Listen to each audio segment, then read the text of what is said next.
Sir చూస్తే నిన్న evening ఆఖరికి జగన్ గారు ట్రావెల్ చేసే కారు కూడా తీసుకెళ్లారు. దాన్ని ఎట్లా చూడాలి? నెక్స్ట్ ఇంకేం చేయబోతున్నారు అనేది ఈ కేసులో మీరు ఏమైనా చెప్పగలుగుతారా సార్? నేను 2 విషయాలు చెప్పగలను సార్. వాళ్ళైతే ఒక ప్రొవొకేషన్ కంటిన్యూస్గా జరుగుతుంది. అంటే ఒక డంపింగ్ యార్డ్లో బురద జల్లినట్టు చల్లడం, దాన్ని కడుక్కుంటూ దాని చుట్టే ఒక టైం పాస్ కార్యక్రమానికి తెరలేపుతున్నారు.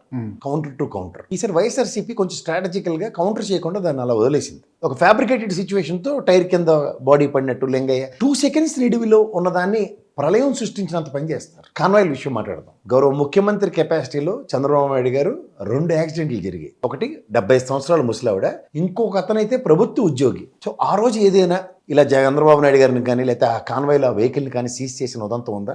రెండోది, అసలు ఎవడో ఆయనకే తెలియని పవన్ కళ్యాణ్ 2018లో ఏది వీళ్ళతో జుట్లు పంచాయతీ పెట్టుకుని బయటకు వచ్చాడు తెలుగుదేశంతో. 2018 జనవరి అనుకుంటా, జూన్ అనంతపూర్లో ఆయన ఫ్యాన్ని ఆయన కాన్వాయ్లో రామకృష్ణ అనుకుంటాను అతను కాన్వాయ్లో చనిపోయాడు. మరి పవన్ కళ్యాణ్ మీద యాక్షన్ ఉందా?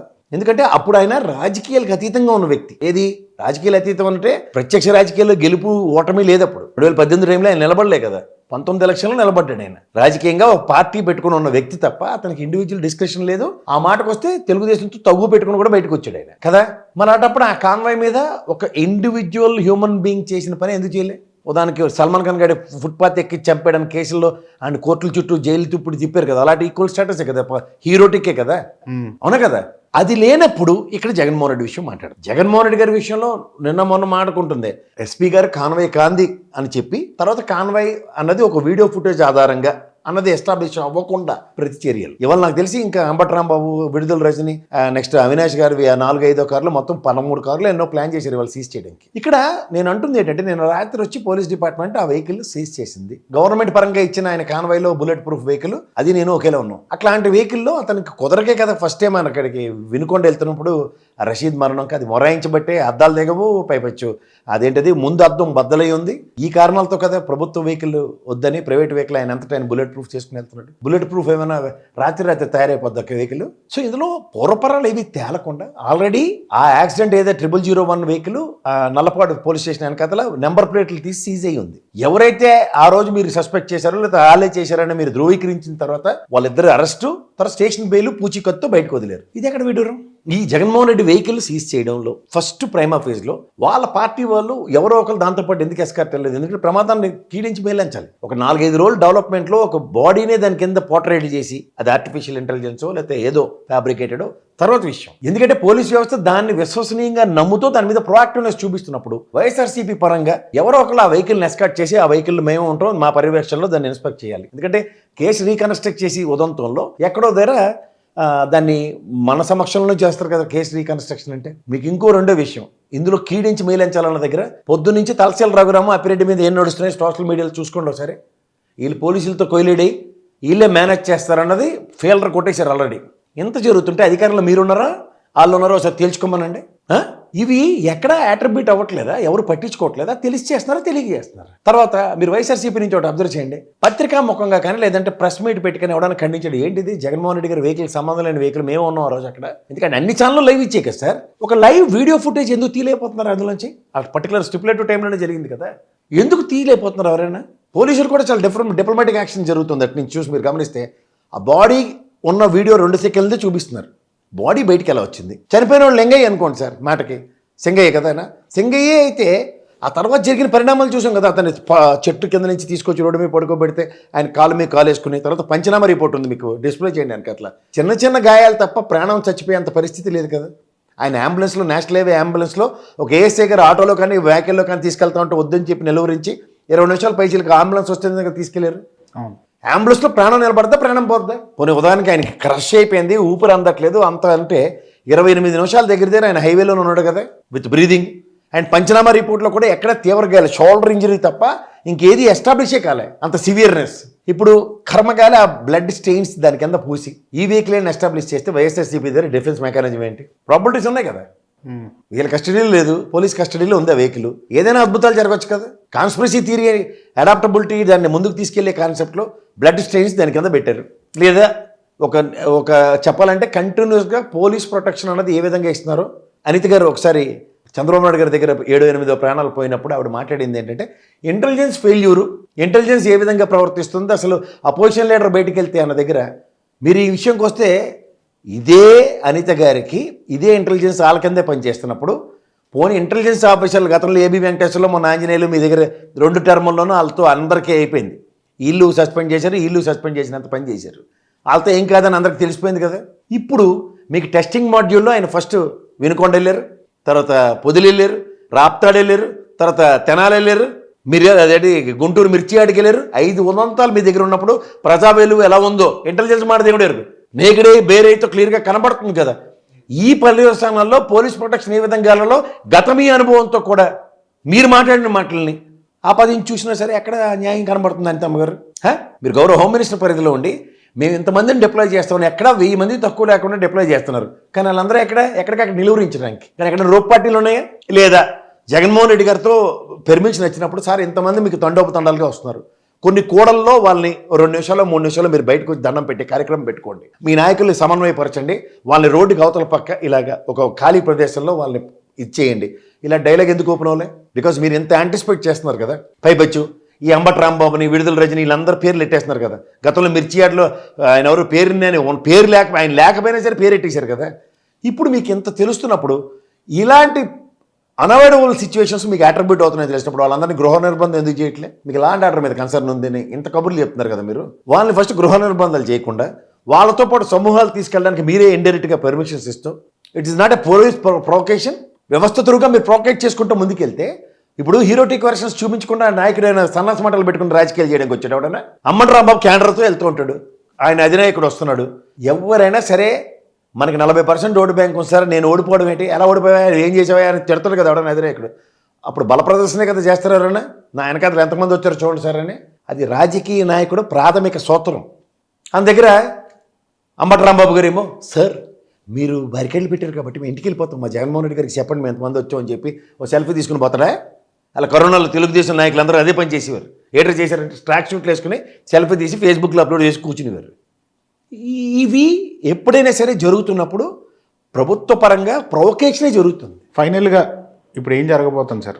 ఈ 1 or 2 డేస్లో మళ్ళీ ఇంకా కొత్త 41 ఇయర్ నోటీసులు ఇస్తారు, ఆడావాడు ఉంటుంది. ఎందుకంటే అరెస్ట్ చేసే అవకాశం ఏం లేదంటారు సార్? సరే నేను ఒకటి చెప్తున్నాను చూడండి, ప్రభుత్వం వ్యవస్థ 2 ఉంటాయి, అలాగే వ్యవస్థ అపోజిషన్లు ఉంటాయి.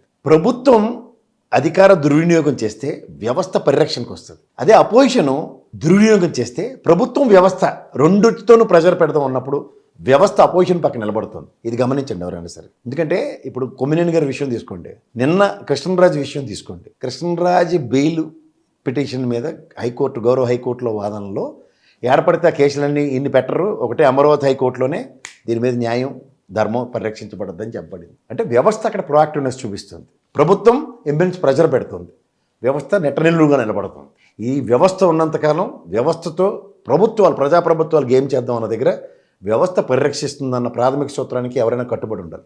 అంతకని నీకు వెళ్ళి సార్ చూస్తే పవన్ కళ్యాణ్ గారు అక్కడ మనం చెన్నై వెళ్ళారు, మధురై వెళ్ళారు, అక్కడ కొన్ని కామెంట్ చేశారు. తర్వాత అక్కడ మంత్రులు కూడా ఇక్కడ పోటీ చేసే ఉందా మీకు అని అడుగుతున్నారు డైరెక్ట్గా. చెన్నైలో ఎక్కడైనా ఏ సీట్ అయినా పోటీ చేయండి, డైరెక్ట్గా మనం పోటీ పడదామని డిఎంకే అంటున్నారు. ఈయన పోటీ చేస్తాడు అక్కడ?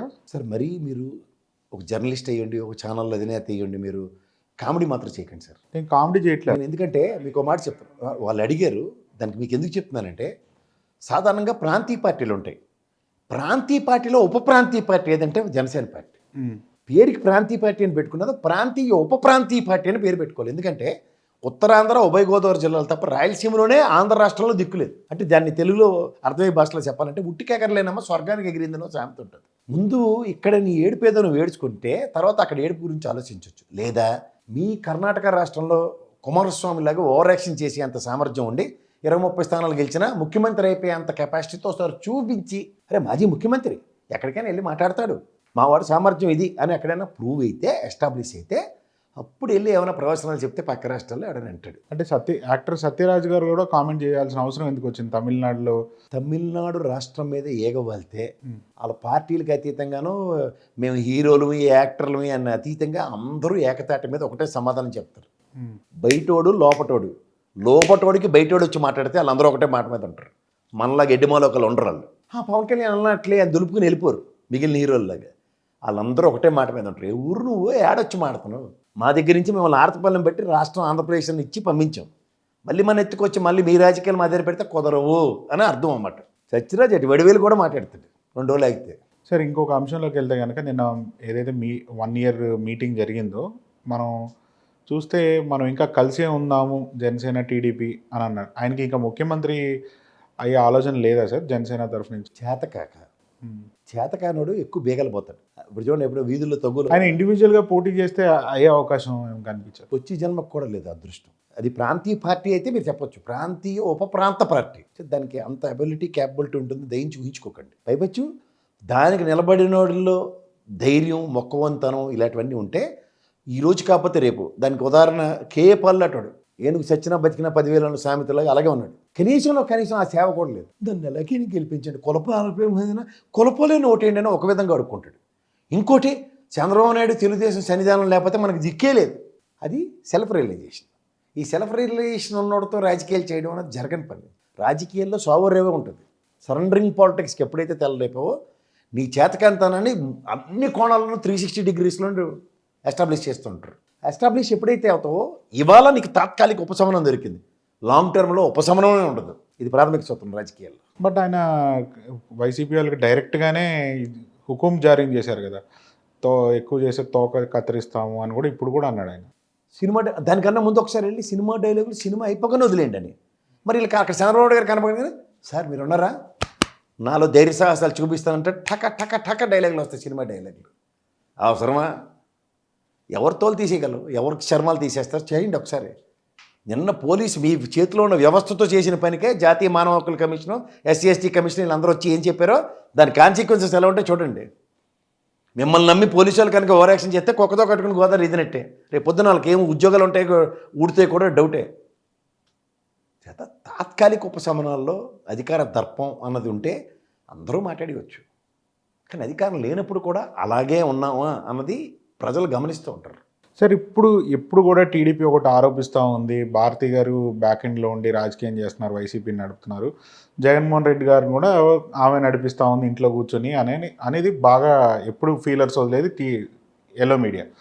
ఏమైనా నిజంగా అట్లా జరుగుతుందా? ఏమైనా ఆమెకి రాజకీయాల్లో వచ్చే ఇంట్రెస్ట్ ఏమైనా ఉందా సార్? మీరు బాగా దగ్గరగా చూసుంటారు కదా. నేను ఎవరి దగ్గరగా చూడలేదు, కానీ ఒక విషయం మీకు చెప్తాను చూడండి. భారతం అన్నది ఒక ద్రౌపదికి జరిగిన అవమానాన్ని ఒక నిస్సహాయ స్థితిలో ఉన్న భర్తలు అన్న కాన్సెప్ట్ కనుక డ్రైవ్ చేస్తే, ద్రౌపది ఔన్నత్యంతో భారత సంగ్రామం, భారత తాత్పర్యం ఏంటంటే భగవంతుడు ధర్మం పట్ల నిలబడి ఉంటాడని అర్థం. అంటే ఎప్పుడైతే ఆడపిల్లలతో రాజకీయాలు చేస్తారన్న దగ్గర వాస్తవం అతి దగ్గరలో బయటపడుతుంది. మీకు మాట చెప్తాను, ఈసారి 124 స్థానాలు ఒక వ్యక్తి హననం అన్న దగ్గర స్టార్ట్ అయ్యి వ్యక్తిత్వ హననాలతో పరిసమాప్తమవుతూ కుటుంబాలను లాక్కొచ్చి నిలబెట్టారు. దీంట్లో మన దగ్గర మీడియాలు ఇవన్నీ ఉన్న దగ్గర కొడాలి నాని కుటుంబం గురించి ఏం మాడారు, వంశీ కుటుంబాల గురించి ఏం మాడారు, ఎవరెవరు ఎలా ప్రవర్తించారు, ఎక్కడ చర్చనీయాంశాలు కానివ్వరు. మీకు అర్థమవుతుంది. కానీ పవన్ కళ్యాణ్ అనే వ్యక్తి సమాజంలో ఇవాళ సనాతన ధర్మం అనొచ్చు, ధర్మ పరిరక్షణ అనొచ్చు, ఏదైనా అవ్వచ్చు, ఆయన కుటుంబాల గురించి మాట్లాడే నేపథ్యాలకి తెరలేపే అవకాశం ఆయన ఇచ్చిన దాన్ని కూడా గుప్పుడు మూసి ఉన్న కుటుంబాల గురించి కూడా బయటికి వచ్చి మాట్లాడేస్తుంటే ఆ వెసులుబాటులో ఎవరు బ్రహ్మాండమైన సంతృప్తికరమైన ఫలితాలు అనుభవించారో చూసుకుంటే ఖచ్చితంగా తెలుగుదేశం అని చెప్పచ్చు. మీకు అర్థమైందా? 1 vs 1 నేను మిమ్మల్ని హ్యూమిలేట్ చేస్తే నేనే మిమ్మల్ని మాట్లాడతాను, కానీ నేను మాట్లాడిన దానికి నన్ను ఎంటైర్ దాంతో ముడిపెట్టి మాట్లాడారు అనుకోండి, ఎంటైర్ మా కాందాంతో. అలా వంశీ అనే వ్యక్తి మాట్లాడింది, లేకపోతే గుడివాడి నాని మాట్లాడిన మాటల్ని according to their convenience entire పార్టీకి ఆపాదించి అందరిది అదే భాషను మాట్లాడారు. ఇంకెవడన్నా అలా మాట్లాడిన చూపించండి నాకు ఆ పార్టీలో, మళ్ళీ మరి చెప్పండి. కానీ ఆపాదించడంలో సక్సెస్ ఎవరయ్యారు? ఇద్దరు ప్లస్ వాళ్ళ తెలుగుదేశం. వీళ్ళిద్దరు తెలుగుదేశం ఆరోగ్యం నుంచి వచ్చిన వాళ్ళే కదా. వ్యక్తిగతంగా జుట్లు పీక్కుని చచ్చారు. లోపల ఉన్నంతకాలం ఒకలాగా, బయటకు వచ్చిన తర్వాత వాళ్ళ మీద వివక్ష ఎంటైర్ వైఎస్ఆర్సీపీకి ఆపాదించి చేయడంలో సక్సెస్ సాధించింది వీళ్ళు, at the cost of YSRCP Jaganmohan Reddy. ఇది గమనించండి. అంటే దాని అర్థం ఏంటి? వ్యక్తిగతంగా ఉన్న వ్యంజంటాన్ని కూడా వాళ్ళు అనుగుణంగా మలిచి మాట్లాడుకోగలరు. అవునంటారు కదంటారా? సో ఈ అనుగుణంలో వాళ్ళు నెరేషన్స్ ఎట్లా ఉంటాయో, వాళ్ళ కథనాలు ఎలా ఉంటాయో, ఆ కదంబ కార్యక్రమాలను రక్తి కట్టిలో ఎలా నడిపిస్తారన్న దానికి ఫలితం వైఎస్ఆర్సీపీ అనుభవించింది. ఓనింగ్ అండ్ డిజోనింగ్ అని ఉంటుంది. కొడాలని ఓన్ చేసుకున్నట్టు అర్థం ఉంది. వంశీని కండువా కూడా కప్పకపోయినా ఆ ఆబ్లిగేషన్ భరించిన పాపానికి at the cost of YSRCP. ఇది గమనిస్తే చాలా ఇంపార్టెంట్. మీకు ఓ మాట చెప్తా, పవన్ కళ్యాణ్ కుటుంబాల గురించి మాట్లాడినప్పుడు అంటే ఆయన ఫ్యామిలీ లైఫ్ గురించి మాట్లాడిన దానికి వాళ్ళ క్యాస్ట్ కన్సల్టేటివ్, చంద్రబాబు నాయుడు గారి విషయంలో మాట్లాడిన దానికి వాళ్ళ caste consultative at the cost of YSRCP. ఇవాళ ఇదే భారతమ్మ గారి గురించి ఎవరు మాట్లాడినా రేపొద్దున వీళ్ళకున్నది రెడ్డి సామాజిక వర్గమే, అది కన్సల్టేట్ అయితే ఒకసారి కమ్మ అయితే ఇంకోసారి రెడ్డి అనేవాడు నేను ఎప్పటి నుంచో చెప్తున్నా, తిరగే నా క్యాస్ట్ అంటాడు, తిరగేస్తే ఏమవుద్ది, నేను ఢీ కొట్టడానికి రెడీగా ఉన్నాను అర్థం, మిగిలిన ఎవడైనా తిరగేసుకుంటారో వాళ్ళ ఇష్టం. సార్ చూస్తే నిన్న క్యాబినెట్ మీటింగ్లో మళ్ళీ పవన్ కళ్యాణ్ గారు లేరు, ఏదో వాళ్ళ అమ్మగారికి బాగాలేదని చెప్పి హైదరాబాద్ హఠాత్తున వచ్చినట్టు తెలుస్తూ ఉంది. ఇది చాలా రోజులుగా క్యాబినెట్ మీటింగ్ 2-3 సార్లు కూడా అటెండ్ అవునట్టు తెలుస్తూ ఉంది కదా. ఇప్పుడు మీరు ఒకటి గమనిస్తే సార్, బీజేపీ వాళ్ళు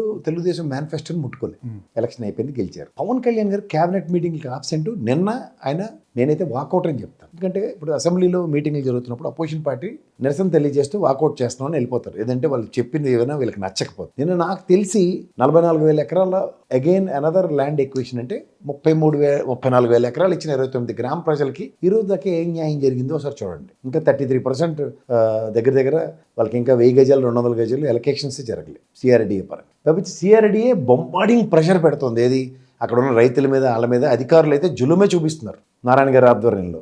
ఇవన్నీ నాకు తెలిసి పవన్ కళ్యాణ్ గారు కూడా ఇంచుమించు తాడేపల్లి ఆ పరిసర ప్రాంతాల్లోనే ఉంటున్నాడు కదా, ఆయన ఆఫీసు ఇల్లు అన్నీ. అవును. సో ఖచ్చితంగా అక్కడ ఉన్న రైతులు వాళ్ళ ఆక్రందనలో ఆయన చెప్తూనే ఉంటారు కదా. నాకు తెలిసి ఆయన డిసెంట్ తెలియజేయడానికి బయటికి వెళ్ళారు. ఉదాహరణకి వాళ్ళ అమ్మగారికి ఆరోగ్యం బాగోలేదు, నిజంగా దాని ప్రకారం వెళ్ళారంటే పెద్ద ఆవిడకి ఖచ్చితంగా మనం గౌరవం ఇవ్వాలి. ఆవిడ ఆరోగ్య పరిస్థితులు రీత్యా నిజంగా ఆవిడకి ఒంట్లో బాగోలేకపోతే ఒక తండ్రి ఒక కొడుగ్గా ఆయన చలించిపోయి వెళ్ళాడంటే యాక్సెప్టబుల్. బట్ ఇక్కడ కాంట్రడిక్షన్ ఎక్కడ వస్తుందంటే, సాయంత్రం ఏటి తెలియని నాగబాబు ఇలాంటి వదంతులు నమ్మొద్దు, మా అమ్మ చాలా ఆరోగ్యంగానే ఉన్నారని వాళ్ళ అమ్మగారి విషయంలో ఆయన ట్వీట్ చేయడం. ఎవరి బాధ్యతని ఎవరు నిర్వర్తిస్తున్నారో ఒకసారి చెప్పండి. క్యాబినెట్ మీటింగ్ వాకౌట్ బాధ్యత రాహిత్యం, నేనైతే మొహమాట లేకుండా చెప్తున్నా. ఈ క్యాబినెట్ నిర్ణయాలన్నీ సమిష్టి నిర్ణయాలు అవ్వాలి. సమిష్టి నిర్ణయంలో జనసేన అధినేతకి కన్సర్న్ లేదు, బీజేపీ అధినాయకురాలు లేదు కదా. అక్కడ స్టేట్ ప్రాస్పెక్ట్లో మాట్లాడుతున్నా, అపోజిషన్ లీడర్ అలాగూ లేదు. అది అఖిలపక్ష మీటింగ్ కాదు, క్యాబినెట్ నిర్ణయం. క్యాబినెట్ నిర్ణయంలో ఉప ముఖ్యమంత్రి స్థాయి క్యాబినెట్ హోదా కలిగింది పంచాయతీరాజ్ శాఖ మంత్రి. ఎన్ని పంచాయతీలు ఉన్నాయి ఆ రేడియస్లో? 44,000 ఎకరాల ఎక్వైజేషన్లో. ఎక్కడైనా డిసెంట్ తెలియజేయడానికి ఒక అవకాశం ఉండాలి కదా. నాకు తెలిసి ఆయన క్యాబినెట్ వాకౌట్ చేసి డిసెంట్ తెలియజేశాని నేను అనుకుంటున్నాను. కాదంటే ఖచ్చితంగా చెప్పాలి, ఎందుకంటే 40,000 ఎకరాలు తీసుకోవడం నాకు ఇష్టమే అని. అప్పుడు అలా ఏవిఆర్ కృష్ణారావు పుస్తకావిష్కరణలో ఆయన మాట్లాడిన మాటలు, లేకపోతే అమరావతి పట్ల ఆయనకున్న కన్సెన్సస్ అవన్నీ ఆయన ఎక్స్ప్రెస్ చేసినప్పుడు బలవంతంగా రైతుల దగ్గర లాక్కుంటే ఆయన దగ్గర మొల్ల కంచెలు కాలుతో తన్ని వెళ్ళిన ఉదంతం కూడా నాకు తెలుసు. ఏది 14-19 మధ్యలో 18 మధ్యలో. తదనంతర పరిణామాల్లో ఇవాళ గౌరవ ప్రధానమంత్రి గారి సమక్షంలో ఆయన మళ్ళీ అమరావతి పట్ల ఆయన చూపించిన విపరీతమైన కన్సర్న్ ఇంకొక నోటిఫైడ్. ఎందుకంటే ఆయన రోజు రాము సోము కథలాగా పరిస్థితుల్లో రాములాగా రోజుకొకలాగా, ఓ రోజు రాములాగా ఇంకో ఆనాటి రెమో ఈనాటి రాము, ఇవన్నీ మనం చూస్తాం. ఈ రాము రెమో కథలు రాము కథలు సారాంశంలో ఇవాళ క్యాబినెట్ నిర్ణయానికి వ్యతిరేకించి వెళ్ళారా, లేకపోతే ఏ కారణంతో వెళ్ళారు? గత క్యాబినెట్ మీటింగ్లు కూడా ఇవే. ఆయన వర్ష విషయంలో కూడా ఆయన క్యాబినెట్లో లేని సమయంలో తీసుకున్న నిర్ణయం అవన్నీ బూమెరాంగ్ అవుతున్నాయి. ఆయన లేని నిర్ణయాలు బూమెరాంగ్ అయ్యే అవకాశాలు ఉన్న కారణంగా ఆయనే దీని పట్ల చిత్తశుద్ధి చాటుకుని ఏం జరిగిందో చెప్పాల్సిన బాధ్యత ఆయన మీద. ఈ సెక్యూరిటీ విషయాల్లో ప్లస్ ఈ రాష్ట్రంలో జరిగే ప్రతి విషయాన్ని జగన్మోహన్ రెడ్డి గారు ఏమన్నా కేంద్ర ప్రభుత్వాన్ని అప్రోచ్ అయ్యే ఆలోచన ఏమైనా ఉందా సార్? అంటే కంటిన్యూస్గా ఈ టైప్ ఆఫ్ ప్రెషర్, ఈ type of nonsense is been taking place continuously అనుకోండి. ఎందుకైనా గవర్నమెంట్ వచ్చిన 45 డేస్లోనే ఢిల్లీ వేదికగా ఇక్కడ శాంతి భద్రతలకు ఎలాంటి విఘాతాలు కలుగుతున్నాయో క్రిస్టల్ క్లియర్గా ఢిల్లీ వేదికగా ఉన్న పార్లమెంటరీ పార్టీలో ఉన్న వాళ్ళందరికీ ఎక్స్ప్లెయిన్ చేశాడు. మేజర్ అపోజిషన్ అందరూ వచ్చి అటెండ్ అయ్యారు. సో దీని కాన్సిక్వెన్సెస్లో if my prediction is not wrong, పైపచ్చి అతనికి విపరీతమైన సెక్యూరిటీ థ్రెట్ ఉంది. గవర్నమెంట్ పరంగా ప్రొవైడ్ చేస్తున్న బుల్లెట్ ప్రూఫ్ వాహనం కండిషన్ బాగోలేదు, సొంతంగా ఆయన నిర్మించుకున్న బుల్లెట్ ప్రూఫ్ వాహనం కూడా నేను లాక్కున్న పరిణామాల్లో గౌరవ హోంశాఖని గౌరవ హోంమంత్రిని అప్రోచ్ అయ్యే ఛాన్సెస్ ఆర్ వెరీ బ్రైట్. ఒకవేళ స్టేట్లో లా అండ్ ఆర్డర్ విషయం ఒకసారి ఎక్స్ప్లెయిన్ చేశారు అనుకోండి, కంటిన్యూస్గా చిన్నపిల్లల మీద జరుగుతున్న దాష్టికాలు, 187 పైచీలక ఆడపిల్లల మీద జరుగుతున్న అఘాయిత్యాలు ఇవన్నీ ఆల్రెడీ నోటిఫై ఉన్నాయి. చంద్రబాబు నాయుడు గారి ఆధ్వర్యంలో పవన్ కళ్యాణ్ గారు మాత్రమే మాట్లాడగలరు అనుకుంటున్నారు. సెంట్రల్ ఇంటెలిజెన్స్ నాకు అప్ టు డేట్ ఇన్ఫర్మేషన్ ఇస్తుందని.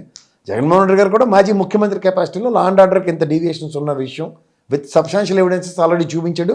ఇంకోసారి గౌరవ హోంమంత్రి గారి దృష్టిలోకి తీసుకెళ్తే పర్యవసానాలు. ఇప్పుడు ఆయన సెక్యూరిటీ ఫస్ట్ ఆయన ప్రాణాల మీదకి వస్తుంది. వీళ్ళు తీసిపడేసినట్టు గొలకరాయి కౌడికత్తి కథలు కాదు కదా. వాస్తవానికి దగ్గరగా ఎన్ఐఏ రిపోర్ట్లో ఏముందో దాని పూర్వపరాల్లో గౌరవ హైకోర్టు ఇవ్వబోయే డైరెక్షన్స్లో అతి దగ్గరలో నాకు తెలిసి ఎన్ఎస్జీ కమాండో సెక్యూరిటీస్ ఆయనకి ఇచ్చిన నేనైతే ఆశ్చర్యపడ్డాను. నేను నిన్న కూడా చెప్పాను. అంటే ఇప్పుడు కేంద్రంలో ఆల్రెడీ ఇప్పుడు స్టేట్లో కూటమి ఉంది, వాళ్ళు బీజేపీ వాళ్ళే రోల్ ఉంది. సో వాళ్ళు జగన్మోహన్ రెడ్డి గారిని కలవటానికి ఇష్టపడతారా సార్? సార్ కలవడానికి ఇష్టపడడానికంటే ఒక పార్టీ అధ్యక్షుడిగా మాజీ ముఖ్యమంత్రిగా ఆయన హోంమంత్రి గారు అపాయింట్మెంట్ తీసుకుని ఇక్కడ స్టేట్ కన్సర్న్ ఎక్స్ప్రెస్ చేయడానికి ఈ had every right in this thing. వాళ్ళు మీరు ఆ కూటమి ప్రాస్పెక్ట్లో ఎందుకు చూస్తారు? హోంమంత్రి దేశంలో ఉన్న ప్రతి ప్రజకే ఆయన హోంమంత్రి. అంతేకాని నేను ఎన్డీఏ కూటమిలో ఉన్నాను కాబట్టి అపోజిషన్ పార్టీలు ఎవరు నన్ను కలవకూడదంటే హౌ ఇట్ ఈస్ పాసిబుల్? అది అసలు ఆ వెసులుబాటే లేదు. ఖచ్చితంగా ఆయనకి కలిసే అధికారం ఉంది, కల్పించుకునే అధికారం కూడా ఆయనకి ఉంది. ప్రాపర్ అపాయింట్మెంట్తో వెళ్తారు, అది నోటిఫై అవుతుంది.